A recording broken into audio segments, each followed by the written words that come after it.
Ganito ang masarap na luto sa gulay at tiyak na mapaparami ang kain nyo. Magandang araw, welcome sa Luto ni Patsy. At ngayon magluluto tayo ng ginataang gulay. Tara, umpisa na natin.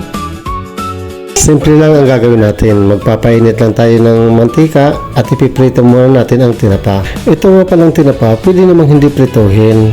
Kaya ko lang naman siya piniprito para mas mabilis himayin. At ito, pag nakita nyong luto na, pwede na siyang hanguin. At ito ngayon, nagpapainit na ako ng mantika. Ilalagay na natin ng bawang, susunod na natin ng sibuyas. Ngayon, hahaluin lang natin yan. At isusunod na rin natin ngayon yung hipon. At ngayon, hahaluin lang natin siya. Antayin lang natin siyang maluto. At para mabilis siyang maluto, kailangan natin siyang takpan. Pag nakita nyo medyo mapula na, di palatandaan luto na siya. At syempre, para hindi siya ma-overcook, kailangan muna natin siyang hanguin. Pagkatapos natin mahangong hipon, igigisa naman natin ang alamang. Syempre, iyan ang gagamitin natin pampaalat at pampalasa na rin sa ating mga gulay. At ito ngayon, ilalagay ko na yung mga pampahaba ng buhay. Ngayon, haluin lang natin ng haluin. Sige lang ng halo. Pag napagod ka sa kahahalo at sa palagay mo naman sila'y nagsama-sama na, maglalagay lang tayo ng konting tubig. Ngayon, pwede na tayo maglagay ng gata. Kaya nga pala ako naglagay ng konting tubig para maluto ang gulay. Haluin lang natin ng mabuti. Tapos, pwede na nating takpan. Ayan, nakulo na. Maglalagay lang tayo ng konting pampalasa. Tapos haluin natin.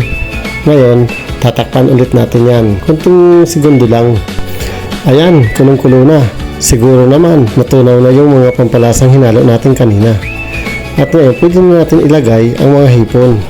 Pagkatapos, isunod na natin yung hinimay na tinapa.